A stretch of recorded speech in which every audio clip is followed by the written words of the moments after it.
Assalamualaikum warahmatullahi wabarakatuh. Selamat siang semuanya. Perkenalkan, kami dari kelompok 3. Di sini saya bernama Susi Wiranti Hulu. Saya Novri Deborah. Saya Alfred Rohman. Saya Firma Linda. Saya Meli Sulasti.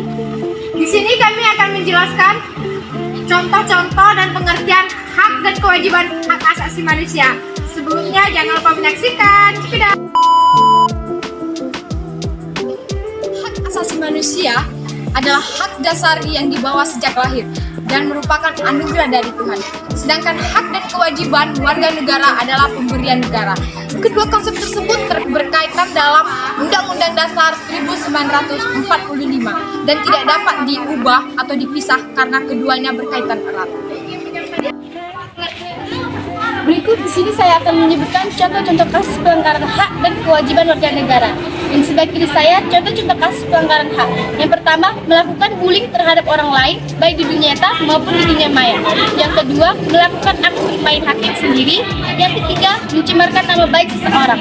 Di sebelah kanan saya, contoh-contoh kasus pelanggaran kewajiban warga negara. Yang pertama, tidak membayar pajak sesuai dengan ketentuan. Yang kedua, tidak menaati peraturan lalu lintas. Yang ketiga, melanggar hak asasi manusia. Deborah, saya ingin bertanya apa saja faktor penyebab pelanggaran hak dan kewajiban? Baik, saya akan menjelaskan penyebab pelanggaran hak dan kewajiban.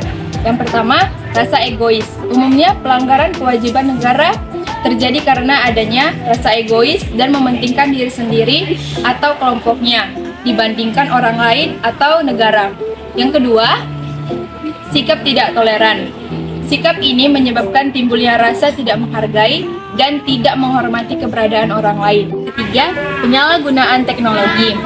Tak hanya dampak positif, kemajuan teknologi juga menyebabkan dampak negatif yang menimbulkan pelanggaran kewajiban.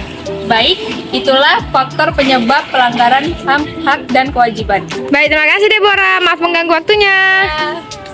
Halo teman-teman, di sini saya akan menyebutkan macam-macam hak asasi manusia. Hak asasi manusia itu ada 6, yaitu yang pertama hak asasi pribadi, yang kedua hak asasi politik, yang ketiga hak asasi ekonomi, yang keempat hak asasi hukum, yang kelima hak sosial dan budaya, dan yang keenam yaitu hak asasi dalam tata tertib, peradilan dan perlindungan. Dan penjelasannya itu ada di atas ya teman-teman. Edison. Ya, Saya mau nanya bagaimana cara penanggulangan hak dan kewajiban? baik. Yang pertama itu meningkatkan kualitas pelayanan publik untuk mencegah terjadinya pelanggaran hak dan pengingkaran kewajiban warga negara oleh pemerintah. Yang kedua, meningkatkan pengawasan dari pemerintah dan lembaga-lembaga politik terhadap setiap upaya pelanggaran hak dan kewajiban warga negara. Yang ketiga, meningkatkan profesionalisme lembaga keamanan dan pertahanan negara. Baik, sekian dari penjelasan saya. Oke, terima kasih Edison. Hati-hati. Ya. Halo guys, saya di sini akan menyampaikan pengertian penanggulangan beserta contohnya. Yang pertama ada pelayanan publik.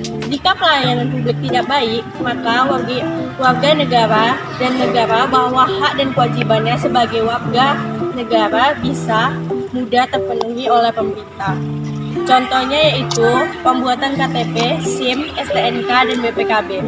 Yang kedua ada peningkatan pengawasan terhadap pemenuhan kewajiban dan hak. Masyarakat dan lembaga-lembaga politik ini berperan dalam meningkatkan pengawasan, yaitu meningkatkan penegak hukum dan demokrasi. Yang kedua ada pelayanan publik. Yang ketiga ada meningkatkan profesionalisme lembaga keamanan dan pertahanan. Lembaga pertahanan dan keamanan negara juga berperan dalam mengatasi berbagai kasus pelanggaran hak dan meningkatkan kewajiban agar masyarakat tetap merasakan rasa aman dan damai. Contohnya itu menurunkan dan memperketat penjagaan di perbatasan negara Indonesia. Baik, sekian dari penjelasan serta contoh-contoh dari hak dan kewajiban hak asasi manusia. Jangan lupa menyaksikan.